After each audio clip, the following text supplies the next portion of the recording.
అందరికీ నమస్తే అండి. నా పేరు రాము. మేమైతే యూరోప్ వచ్చాము. ఇక్కడికి యూరోప్ వచ్చాం కానీ యాక్చువల్లీ మేము కొన్ని ఏజెన్సీని నమ్ముకొని వచ్చాము దూరం.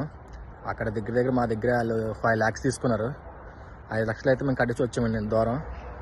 ఇక్కడికి వచ్చిన తర్వాత ఏంటంటున్నారంటే పని అది లేదు, మాకు సంబంధం లేదు, మేము పంపించినంత వరకే మీకు అని చెప్పి అంటున్నారు. కానీ వాళ్ళు మాకు చెప్పడం ఏంటంటే మమ్మల్ని పంపించినప్పుడు మీకు పని అది ఇస్తారు, అక్కడ అన్నీ ఇస్తారు, నెలకు మీరు డబ్బులు పంపించుకోవచ్చు ఇంటికి అని చెప్పి అన్నారు. కానీ ఇక్కడికి వచ్చిన తర్వాత చాలా 2 years కాంట్రాక్ట్ అది అన్నారు. కానీ మేము వచ్చిన చాలా ఇబ్బంది పడుతున్నామండి.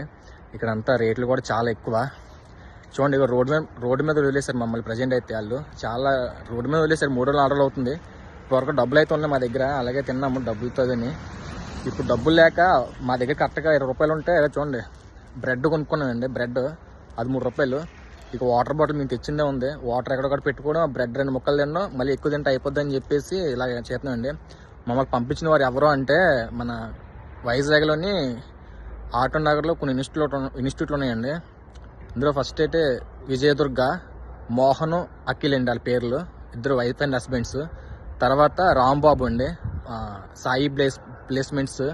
రాంబాబు కొత్తగా ఇన్స్టిట్యూట్ కట్టాడు ఆటో నగర్లో మా అందరిగా డబ్బులు తీసుకొని.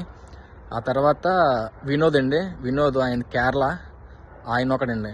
చాలా ఇబ్బంది పడుతున్నామండి. కొంచెం ఈ వీడియో వాళ్ళ వరకు వెళ్ళే వరకు షేర్ చేయండి. మేము పోలీస్ కంప్లైంట్ ఇస్తామంటే మమ్మల్ని బెదిరిస్తున్నారన్నమాట. మీ ఫ్యామిలీకి అటాక్లు చేస్తాము అది ఇది అని చెప్పేసి వాళ్ళు. అందుకని భయపడి పోలీస్ కంప్లైంట్ కూడా ఇవ్వలేదు. ఇప్పుడు ఇంటికి వెళ్ళిపోదామంటే డబ్బులు కూడా లేవండి మాకు. అక్కడ తిన్నా కూడా డబ్బులు లేవు. చాలా చలి. ఇక్కడ -5 -6 ఉందండి. ఏదైనా రైల్వే స్టేషన్లోకి వెళ్ళడం, ఏదైనా బస్ స్టాప్లోకి వెళ్ళి పడుకోవడం నైట్ టైం అలా చేస్తున్నాము. ఇంక వాటర్ బ్రెడ్ అండి మాకు. అది అయిపోతే రోడ్డు మీద పడిపోతాం. ఇంకా ఉన్నాయి కూడా కొంచెం షేర్ చేయండి సార్. ఇది వాళ్ళ వరకు వెళ్ళేంత వరకు కొంచెం వాళ్ళ మీద తగిన చర్యలు తీసుకుంటారని కోరుకుంటున్నామండి. ఇది ఉంటానండి.